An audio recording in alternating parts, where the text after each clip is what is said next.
0, 1. Let's get started.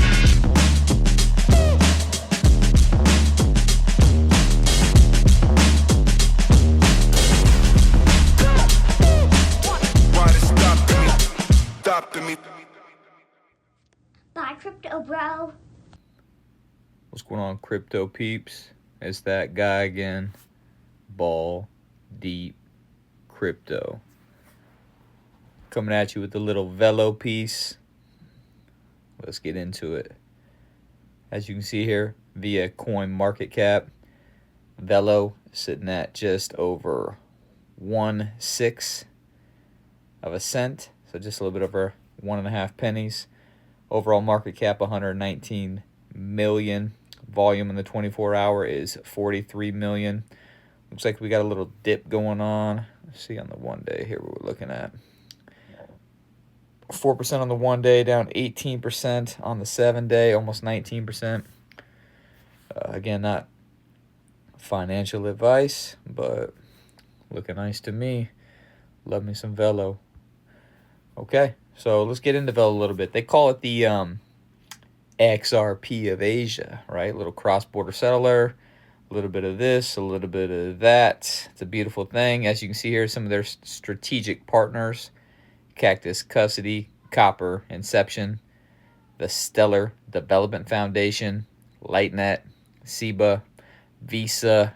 Some of their investors are the CP Group, a little bit of China, Signum Capital, which we'll get into, LDA Capital, Hanwha, etc. So they've got some big players over here. Now let's get into who their advisors are and who's involved in this little project called Velo, in case you're not up to the privy of it, you know. We've got a little gentleman named Jed McCaleb. You might have heard of him. Co-founder of the Stellar Development Foundation, XLM.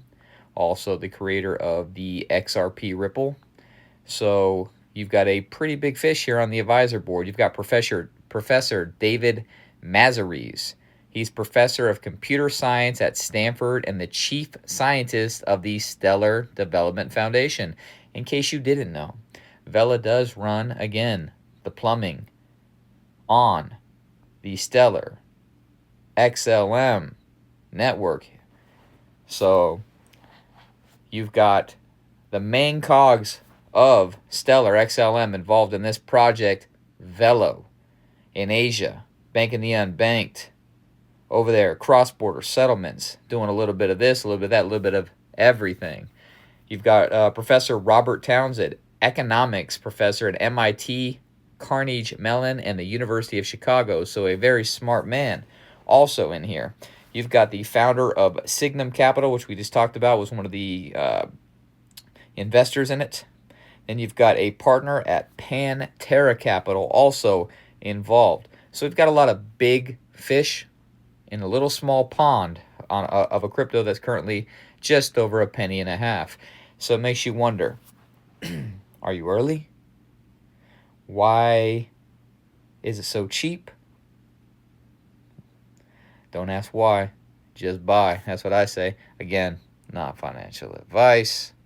Do your own research. But if you don't want to do it, listen to that guy, Ball Deep. He's about to take you down a little trip here. So Signum Capital, let's get into that. I asked them, what's their estimated annual revenue? Is less than 5 million. 5 million's 5 million. Let's be real about it. But in the grand scheme of things, of crypto and everything else, it's not huge. But what does Signum Capital do? Their investment signals their belief in Velo Labs, which obviously you would think it would, right? But it says down here, Velo Labs has made significant strides in this area, including in their area of potential to revolutionize the financial sector through its blockchain technology and its Web3 ecosystem.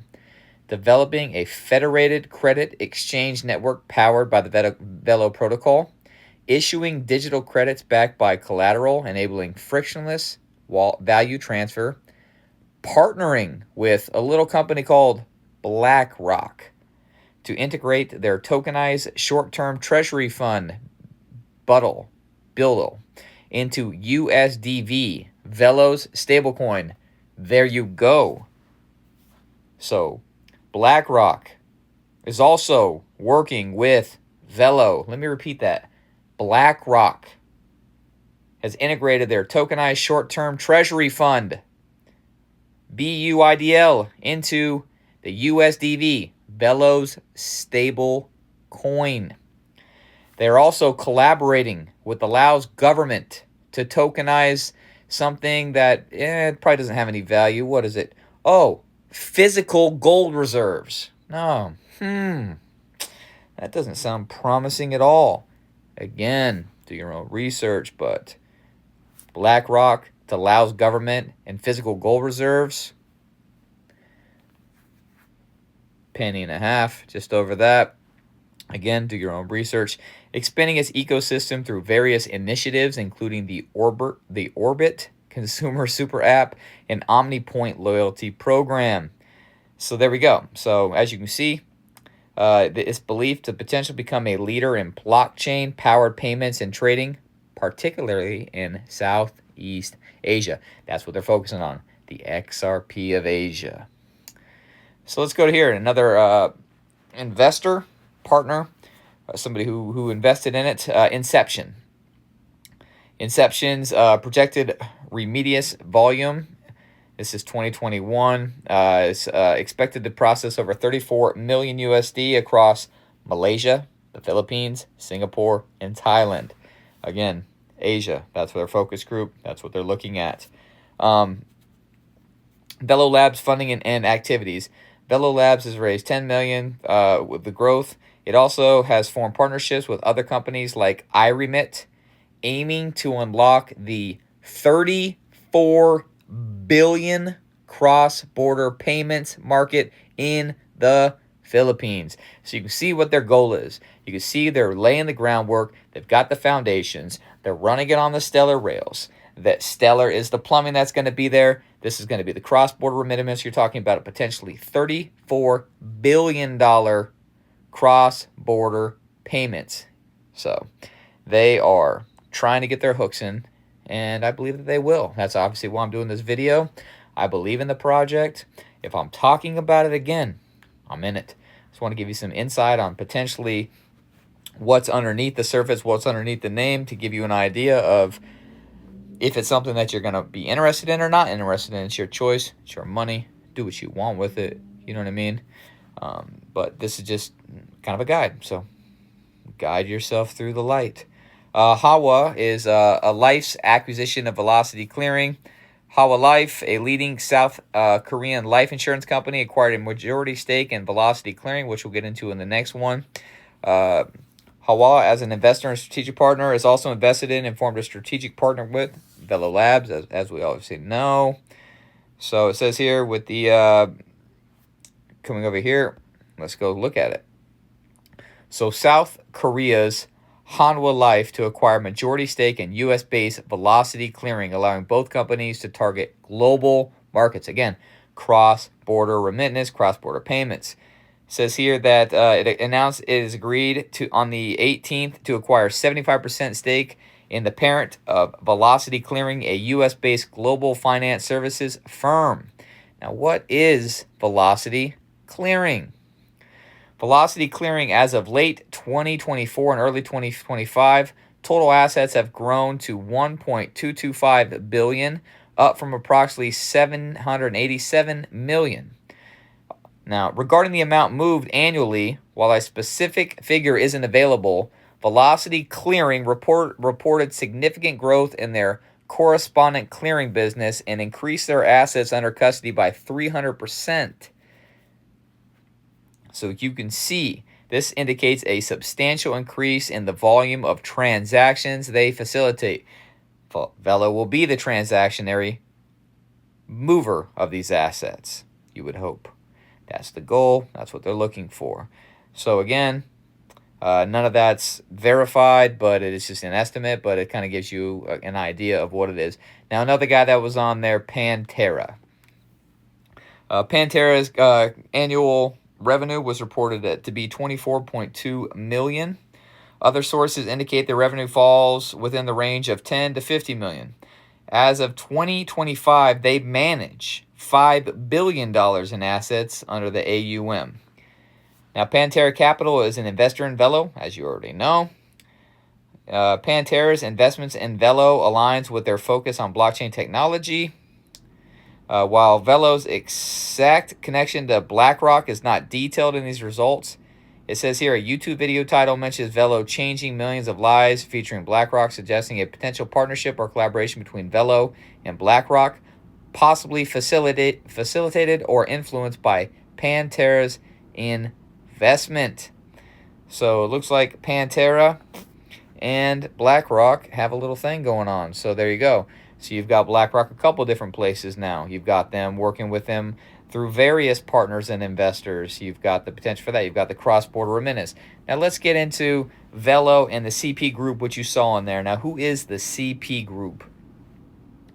CP Group has invested directly in Velo, injecting $20 million and holding a substantial equity stake. So they have skin in the game. They want Velo to succeed. You don't invest $20 million thinking it's going to fail or hoping it failed. You invest it because you want a return on your profit, right? Now, the CP Group is a member of the CP Group family. Mr. Chachaval, I'm not even going to try to say the last name, and I might have messed up the first name. Apologies to you, sir. Is a co-founder and the chairman of Velo and the LightNet Group. They are hand in hand. So it's the commercial entity behind the Velo protocol. So if you hear LightNet, you see LightNet Group, it's Velo. They are sisters, brothers of the same mother. They are the same. If one's doing something, the other one's right there holding its hand. So CP Group provides Velo with application scenarios and support through its diverse business portfolio, including the 7-Eleven network. Velo has partnered with 7-Eleven in Thailand, which is licensed by CP Group to offer cash-in, cash-out locations for LightNet customers. Internal money transfer service. Velo is connected with CP Group's internal money transfer service. Vendor network. CP Group's extensive vendor network offers a platform for Velo to gain traction. So they are basically going to be the hub and the stores and the facilities for Velo to run and people to access it in and out. As soon as this takes off, watch out, Asia. Here we come. Velo, the XRP of Asia. CP Group's significant presence in retail, telecommunications, and other sectors offers a wide range of application scenarios for Velo. So again, presence in retail, charging at the, when you check out, telecommunications for your phone, apps on your phone, and other sectors. You can see the potential there. It says here, Velo aims to facilitate over US $50 billion in annual transactions within 3 years, encompassing remittances from migrant workers, US $25 billion, and transfers via money management partners like those within CP Group, $50 billion. Not a small number.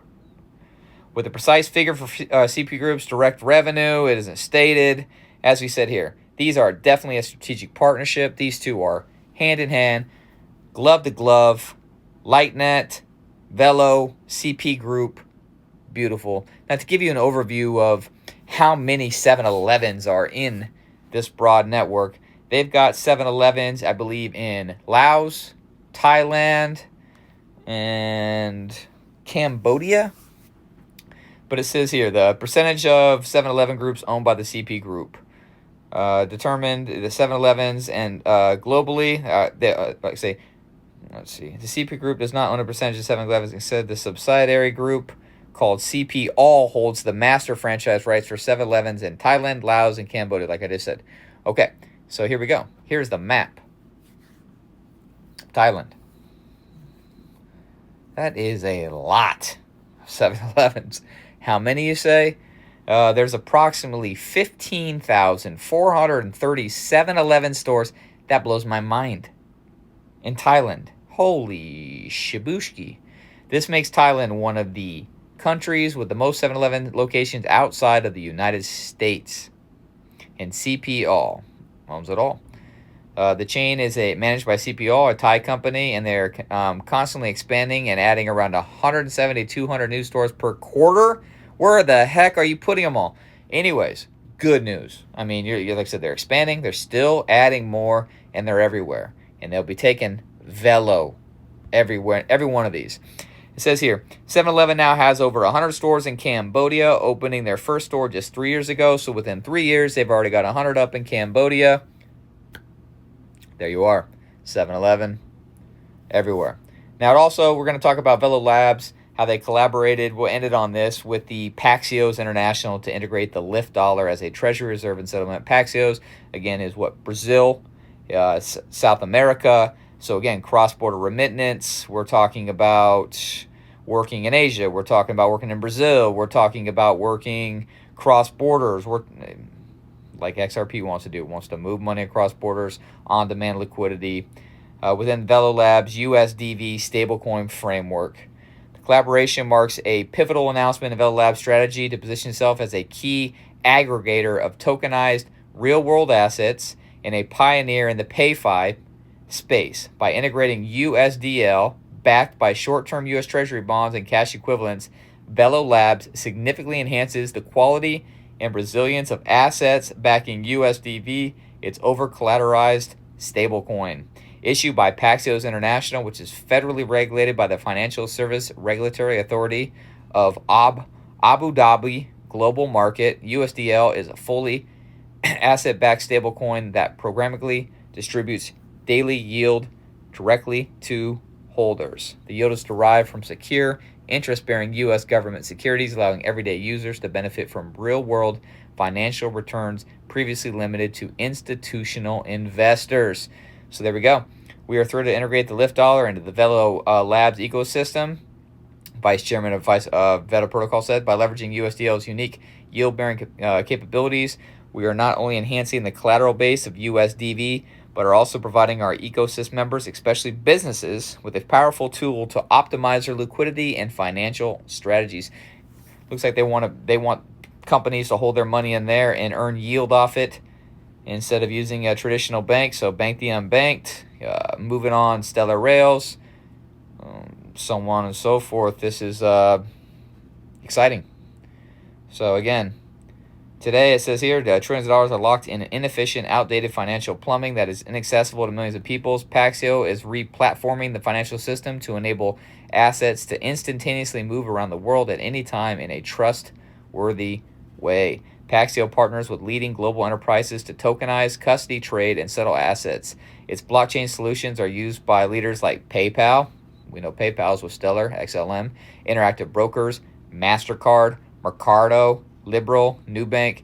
It is the issuer of numerous digital assets, including PayPal USD, Pax Dollar, Pax Gold.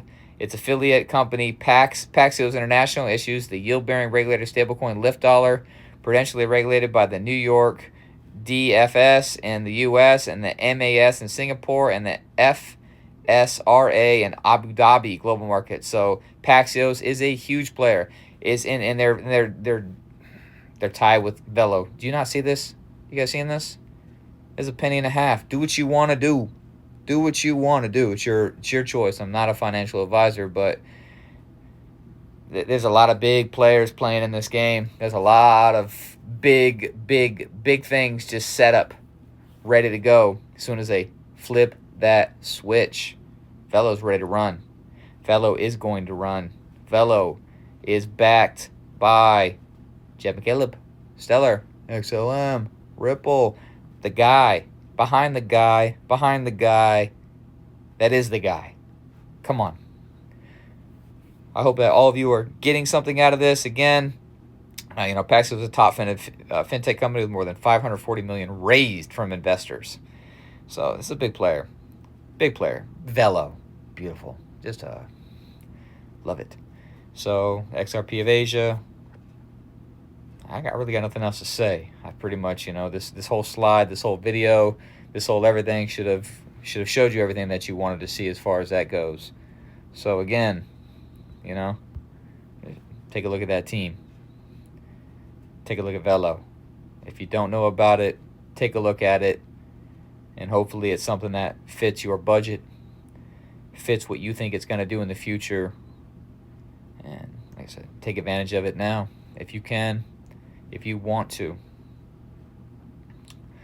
And like I always say, chase a check, never chase a bit.